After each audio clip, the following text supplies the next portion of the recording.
నేను సైలెంట్ గా ఉండి నేను రాస్తా. గమ్మునుండవా, చిరాకు పెట్టకు.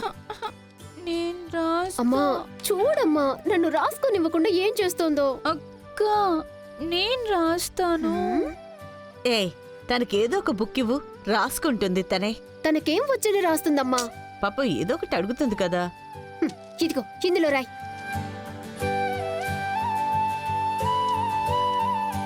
అక్క అక్క చాలా బాగుంది.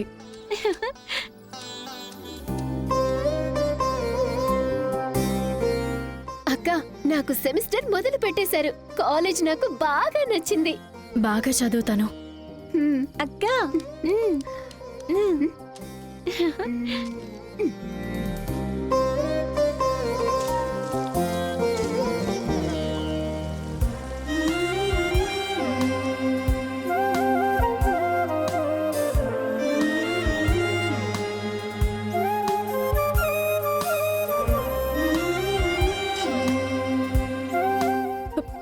బంగారే, టీ ఏమన్నా పెట్టమంటావా? వద్దమ్మా. ఏం జరిగింది? ఎందుకు అదోలా ఉన్నావు? ఆఫీస్లో ఏమన్నా ఇబ్బందా? అలాంటిదేం లేదమ్మా. నువ్వు వంట సంగతి చూడు. నీ మనసులో ఉన్న బాధ నీ ముఖంలోనే తెలుస్తుంది. ఏమైందో చెప్పు. ఎవరితోనైనా పంచుకుంటేనే కదా మనసులో బాధ తగ్గుతుంది. ఏం లేదమ్మా. నీ కష్టం నేను తీర్చలేనని నాకెందుకు చెప్పాలనుకుంటున్నావా?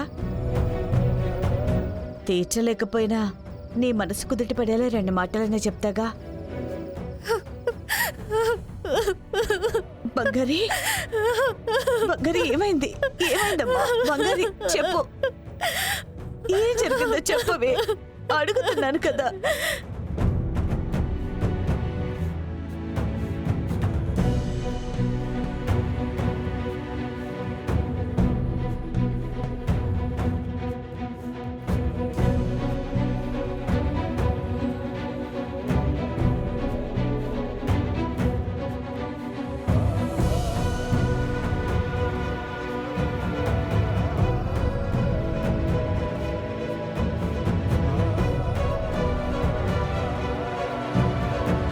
ఈ డబ్బున్న వాళ్ళు వాళ్ళ బుద్ధిని చూపించుకున్నారు చూసావా.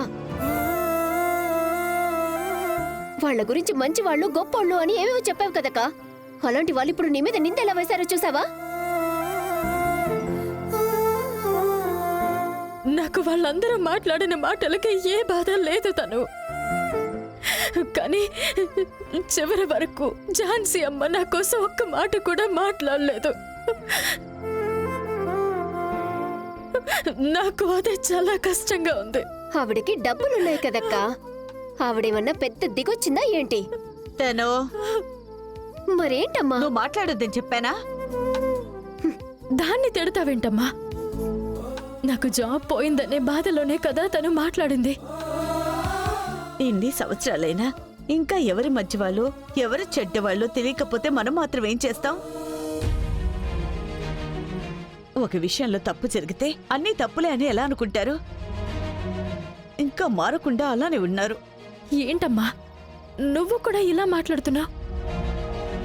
ఇన్ని రోజుల్లో నువ్వు ఝాన్సీ అమ్మ గురించి తప్పుగా మాట్లాడిందే లేదు. ఇప్పుడు ఎలా మాట్లాడుతున్నావేంటి? అది కూడా వాళ్ళ గురించి తెలిసిందా అలాగా? లేదు బంగారి, నేను మామూలుగానే చెప్పాను. వయసు పెరిగే కొద్దీ ఓపిక పెరగాలి కదా. ఇలా టక్కున నిర్ణయం తీసుకోకూడదు కదా. అది వాళ్ళకి మంచిది కాదు. వాళ్ళు బాగుండాలి అనుకునే మనలాంటి వాళ్ళకి మంచిది కాదు. తను చెప్పినట్టు వాళ్ళంతా డబ్బులున్న వాళ్లే కదా. వాళ్ళు అలాగే ఉంటారమ్మా. అమ్మా బంగారి, వదిలే. దాని గురించి ఆలోచించి బాధపడుకో. సమస్య వస్తేనే మనం ఇంకా నేర్చుకుంటాం. ఇప్పుడు నువ్వు పడుతున్న కష్టాల్లో ఇది ఒక కష్టం అనుకో. ధైర్యంగా ఉండు.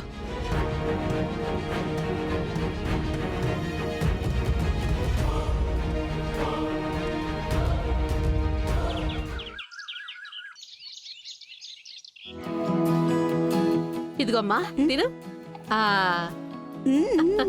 బాగుందా? కడుపు నిండా తిను. సరే అత్త. ఏంటి చాలా రోజుల తర్వాత డైనింగ్ టేబుల్ ఇలా ఫుల్గా ఉంది? మనని పట్టి పీడించే శని వెళ్ళిపోయింది కదా, అందుకే. అదే బంగారు గురించి చెప్తోంది మీ అమ్మ. హా. జైల్లో ఉన్నట్టుండింది బావా. అక్కడికి పోకూడదు, ఇక్కడికి పోకూడదు, అది తగలకూడదు, ఇది తగలకూడదు అని. అయ్యో, అది ఉన్నన్ని రోజులు ఊపిరి కూడా ఆడనివ్వలేదు. మనిషి అది, రాక్షసి. రవి కూర్చోరా. అవును, జాను ఎక్కడుందమ్మా? పొద్దున్నుంచి అసలు కనబడలేదు. అత్తయ్య గురించి నీకెందుకు వదిలే, రా నువ్వు వచ్చి కూర్చో, తిను రా. జాను అలా రాకుండా ఉండదే.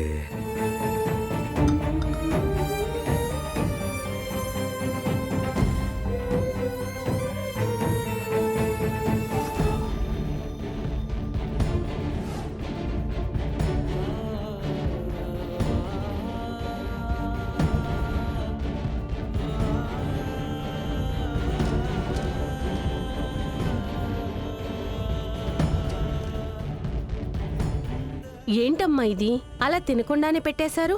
అవును, తీసుకుపో. తినకపోతే మందులు ఎలా వేసుకుంటారమ్మా? నాకేం వద్దని చెప్తున్నాను కదా, తీసుకెళ్ళు.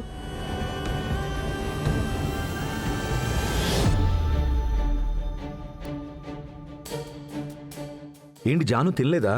ఉహుం. నేను ఎంతగానో చెప్పి చూశాను.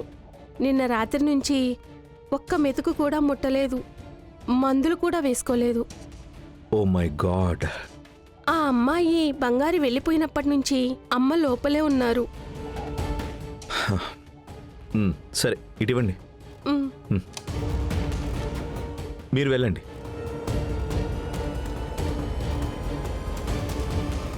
జాను. జాను, నువ్వేంటి ఇలా తినకుండా అలిగి కూర్చుంటే ఎలా చెప్పు?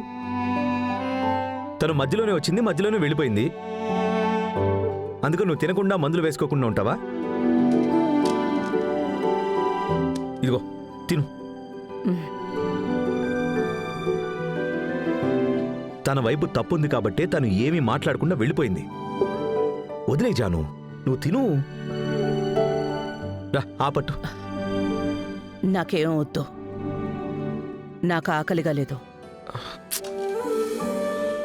జాను, నేనేం చిన్నపిల్లని కాదు రవి. నాకేం కావాలో నాకు తెలుసు. నువ్వెళ్ళి నీ పని చూసుకో.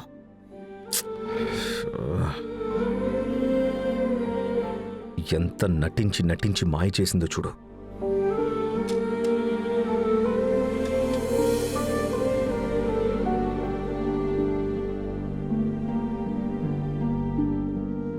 ఎలాంటి సమస్య వచ్చినా ఎదురు నిలబడి ఫేస్ చేస్తుంది.